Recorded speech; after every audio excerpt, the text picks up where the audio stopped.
there's been a post that has been kind of like been on my interest for a bit. Now, it was after the passing of DJ Somebody. Now, when DJ Somebody passed away, there was a lot of posts and stuff like that. But there was a Sangoma that claimed to have given a prophecy or predicted that of the passing. Now, when she made the post, I think it was on Twitter. You might have seen it. If you haven't seen it, I hope I'll find it and then I'll post it up for you right above here. Now, the post seemed like she was speaking prophecy. Now, we do know that within a lot of Sangoma's lines, there are those ones who say they are called within the lane of prophecy as Sangomas. So that being said, therefore, this kind of gives the interest or the subject matter, particularly about the gift.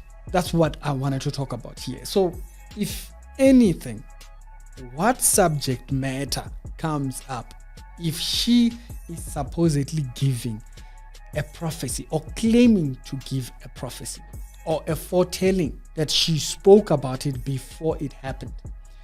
Now, this also does kind of also remind that because somebody claims to have a prophecy or a foretelling about something supposedly happening, does not necessarily mean that it's from God. And this would be a perfect example of such a thing. Okay, it would be a perfect example to show that not every word comes from God, and not every word comes from God, being that here you have a situation where somebody does not have the gift of the Spirit of God.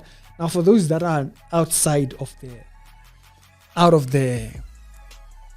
conversation from a Christian's perspective and having a perspective of African spirituality and all that kind of jazz, that's what you believe in. Okay, fine. In Christianity, we don't recognize the gift of a Sangoma as a God-given gift. Now, that does not mean that the person is not gifted. Being gifted is something that most are born with. That's why you can have a person who's not born again but be a good singer. And so that's not what we're talking about. But the area of giving a foretelling from God, that speaks to a different audience altogether. And so this kind of speaks to this subject here. And it speaks to the subject in the tone or in the sense of saying it can become deceptive if we see that spirit as if it is addressing God, or as if that particular wording which she might have put out there as if it addresses it being from God in that entire perspective. The reason being is that the push to emphasize the gift is not from God. It is either from a person who's a loved one who has passed away, or somebody that you knew, or something like that. That's where the push always comes from. And that push, therefore, the push for giving the prophecy being from ancestors, therefore, does not credit God. Why? Because God doesn't share glory. You'll remember the Bible is very clear on that particular subject. God does not share in glory. And in this particular view, God is made to look like he is sharing glory. He's made to look like he's sharing glory because now there is the viewpoint that the ancestors have given the gift. Because a lot of times you'll have all these messages said to be from Izithunywa or something like that. Izithunywa is a messenger, so forth. And it's a form of a spirit that comes to a traditional person. And it allows them to honor their ancestors, but also at the same time be able to speak messages coming in the future. They call them Izithunywa. So therefore, with that perspective of Izithunywa, when you're thinking of the subject of whether the gift that supposedly giving that so-called prophecy is from God, you have to start there. Because mostly they'll tell you Uti, Ingelosi, or whatever angel is giving them this message. It was in the form of a grandmother, or this work started from a grandmother, or it's so and so family member who was like this, and now it furthers itself through this person, this new identity kind of. And so that tells you there there is sharing of glory. And God does not do that. And there's a lot of confusion in that area. So I wanted to pose this video to kind of pose the question for people that believe that, right? For people that believe that this person might have given a true prophecy within their supposed prophecy, as you might call it.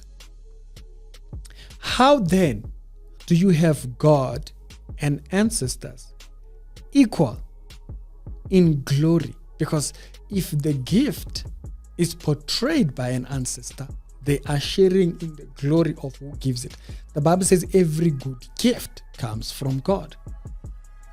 And therefore, if every good gift comes from God, and now we have an emphasis on one who is not God giving the prophecy, which is what always happens. They say that it's either my uncle who was into it, my mother or my grandmother or something. It's always someone within the family that did this work, and then now they kind of like further it. If you listen to a lot of narration, particularly in this particular subject. So, first point, there is sharing. That's the first. There is sharing of glory because now there is another entity in the giving of the gift. Okay? There's another entity in the giving of the gift. And if there is another entity in the giving of the gift, that also then stretches the subject not only of the giving of the gift, but the giver of gift being God is not fully getting the credit, because not only is he not acknowledged by the full subject, but now he's being taken credit from by another person being added into the subject. And so this brings up a lot of questions. How then do you have a God that shares glory? Question. How do you have a God that is sharing in glory? Because he's sharing glory in the sense that he has now a human being who has given the gift. And in previous times, we've talked about the subject of how God sends messages. And we spoke about that message, about that particular subject within the point of saying, in the past, in the Bible, you don't see God using family members, dead family members, in order to send messages. You always see messages come from an angel. But then how now do we have individuals who we lived with physically on this earth now giving messages? It's a contradiction. So therefore, go back to the gift. Is God sharing glory? And where do you have a reference in the Bible of a God that shares glory? It's Satan. You see, Satan is the one that shares glory. If you think about it, Satan shares glory when he wants to depart from heaven. Guess what he does? He invites others into his blasphemy. He invites others to partake in his blasphemy. He doesn't do it by himself. He has other people as company. So it's quite telling. And I thought that was a very interesting one. And I wanted to put it out here. Y'all tell me what you think about it. Here is a subject matter, particularly of who is giving the gift. And once you go from who is giving the gift and you are looking at a person claiming to be foretelling or telling something that has happened, if they are giving the gift from an ancestor, are they not taking credit from God who gives gifts?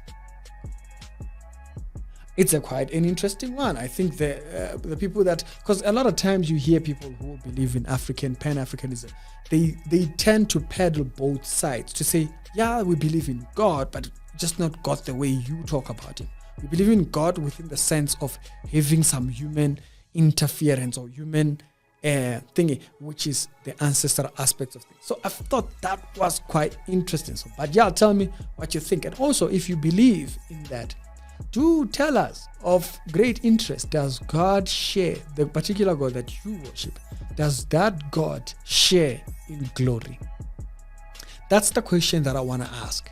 Does God share glory? If he gave the gift, now you are crediting an ancestor, somebody that lived within your timeline or whenever you lived, maybe they lived a couple of years before you. Does God share glory? Very interested in hearing your particular perspective. It's Ricky's Reality Show with Daily Christian commentary videos. Hope you all guys have a good one, and I will see you on the next episode. Subscribe to the channel. Thanks to the Change Radio for having us over for this shoot, and I will see you on later on. Y'all have a wonderful one. Salute.